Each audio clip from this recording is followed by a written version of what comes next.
Bé, doncs com el Pere ha dit, l'Anton Krupicka és molt conegut no només pels seus resultats esportius, sinó també per la seva qualitat humana, i per això des de BUF creiem que aquests valors que transmets van molt en línia amb nosaltres, i arrel d'això, parlant amb ell després de la Cavalls del Vent de l'any passat, vam pensar que ens faria molta il·lusió a nosaltres fer una col·lecció de productes de BUF, inspirat amb ell, i així ho vam fer, ens vam assentar amb ell, vam definir què és el que a ell li agradaria que aparegués, què és el que l'inspira, i amb això és el que us volem ensenyar avui.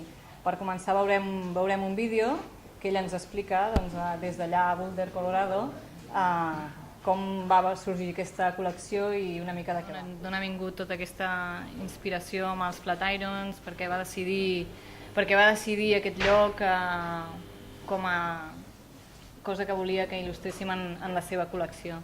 So, Anton, explain us a little bit how this collection came and why did you choose Flatirons as inspiration of this collection? Thanks for letting me be here tonight first. I guess the way it came about was last fall was that on? Last fall I was here for Cavalls del Vent. No. There we go. And I met with Buff here in Barcelona, in Igualada, and they said they wanted to make a signature collection, and I thought that if it was supposed to be iconic of me, that it should be where I train on a daily basis. So the Flatirons made the most sense because they're very iconic slabs of rock in Boulder, and I climb and run on them on a daily basis. And they definitely make me who I am as a runner. So we put together the series or the collection, and that's what we're releasing today. Molt bé. Doncs bé, com us deia, després de l'octubre, després de la Cavalls del Vent, ens vam veure amb ell a Igualada, a les oficines d'Original BUF, i allà ell ens va dir que el lloc que li faria gràcia que sortís en la seva col·lecció és als Flatirons de Boulder, Colorado, que és on ell viu i entrena cada dia, que té unes muntanyes molt icòniques, com veieu, són aquests 3 pics, i això és el que vam il·lustrar en la seva col·lecció, i d'aquí aquesta il·lustració tant d'ell com de les muntanyes. Anton, have you already used some of these pieces in your training days or? Yeah, so Buff sent me, I guess, prototypes of these maybe a couple months ago already. And I've been using them ever since. The two that I use the most probably are the summer headband and the visor buff, because most of the time in Boulder it's not that cold actually, so you don't need the full winter buff.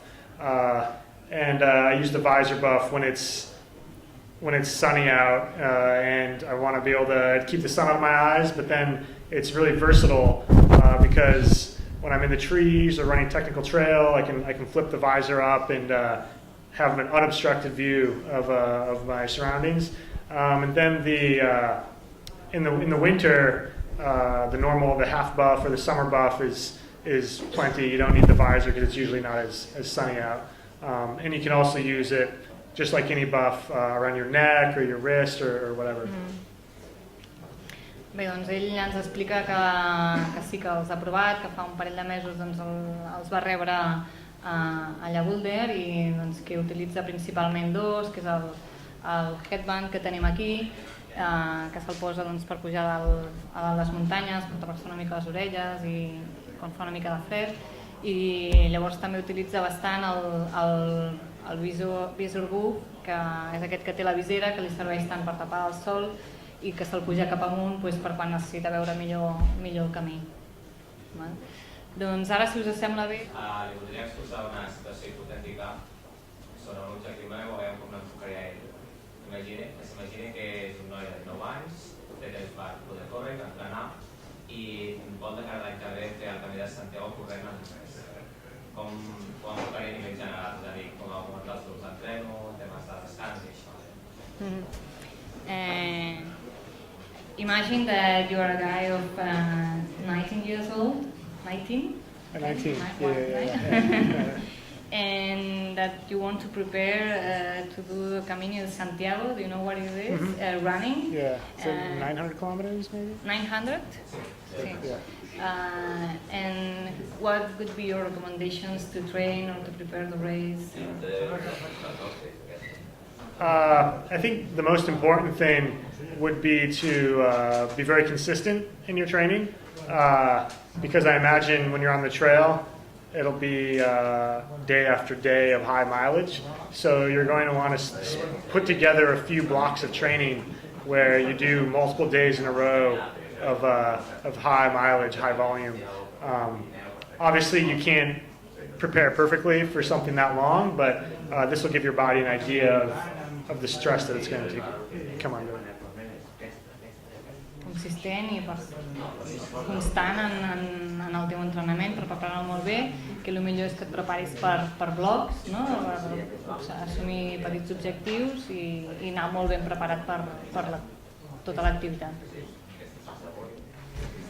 Will you be at Cavalls del Vent this year? Unfortunately, no.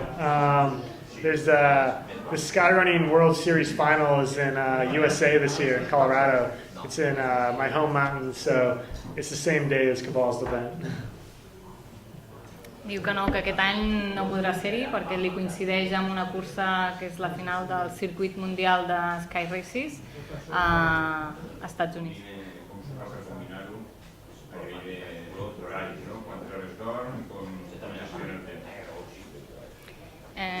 What other activities do you do apart from running, and how you combine them?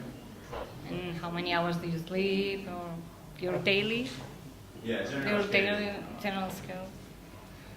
I guess other than running, the thing I do the most is climbing. And I mean, my running combined, those are at least 25 hours a week. A lot of the climbing I do is a mixture of running and climbing, like moderate scrambling. But when you run that much, you're pretty exhausted and you don't have a lot of energy for other activities.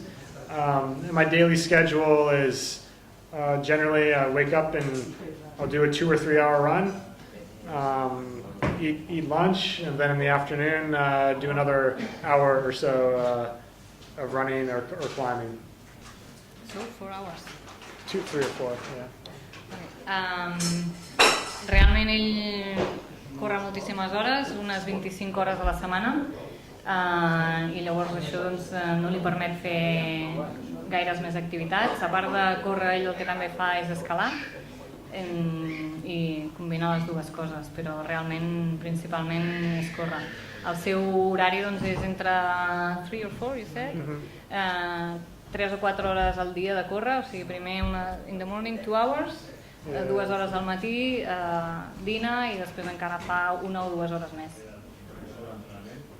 Entrenador... L'entrenador que qualifica la temporada suposo després una sinergia de recuperar-se amb els entrenos. Els que no tenim aquesta disponibilitat de la gent que ens ajuda, quin consell ens pot donar per millorar una mica el nostre entrenament? He supposed that you have a team with you, a doctor or physio that helps you to recover from after the races, or a trainer that plans all your trainings, and he says for a person like him that he does not this team behind, what would you recommend him? Well, I don't have a team, first off. So, I mean, I will occasionally get massage or acupuncture if I feel an injury coming on, but other than that, I don't have any regular sessions, and I don't have a coach or a trainer either. Bé, doncs no té cap equip que l'ajudi a recuperar-se després d'una carrera, no? L'únic que fa és algun massatge després de les curses o acupuntura, i realment es planifica ell sol la temporada. Ver el significado que tiene para él poder, qué le aporta poder en la montaña. Si En comparación con la ciudad. Sí. Si se ha planteado alguna vez poder en asfalto. Well, she wants to know if you have ever run in asphalt in the city, and why do you prefer running in the mountains instead of the city, or if you have ever thought in doing some races in the cities or not. I do some running in the city, not very much. Usually just when I'm traveling, like now.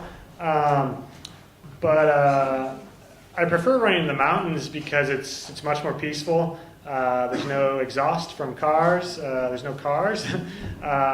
There's much fewer people. The scenery is better. And I've never really considered doing races in the city because I'm not very good at them, and that's my motivation in running isn't really racing so much as being in the mountains. So I'm not motivated at all to do road races.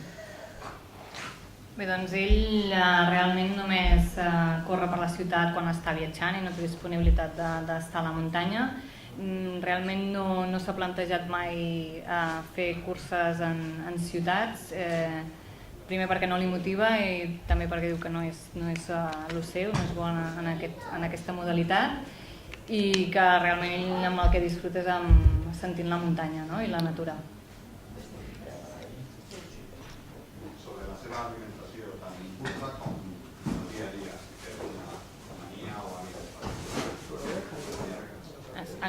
En competició, eh? Vale. He's asking about your diet. Do you have any diet that you follow, or what do you eat during the races? Which could be your recommendations also? Yeah. In day-to-day life, I don't have any specific diet that I follow, just whatever. In races, I eat only goos and salt pills and drink water. And in terms of recommendations, I think that keeping those three items, salt, sugar, and water, keeping them separate is important, because that way if your stomach gets upset, you can still drink your water, but you don't have to be taking in the sugar and the salt. It's just best to keep it as simple as possible. Bé, doncs el més simple possible, o sigui, ell en veritat en el dia a dia no segueix cap dieta específica, i durant les curses doncs ell el que fa és gels i les barretes aquestes de gust i aigua, no? Sobretot anar combinant les dues coses perquè el seu estómac no pateixi. Sí. What would be for you a long race?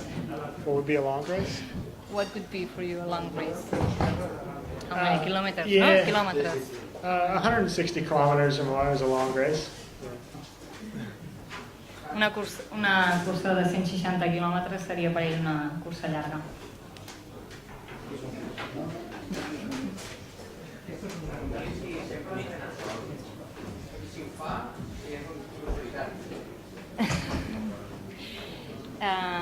Do you always train alone? And if you do it like this, it's because you like it? You're a lonely person?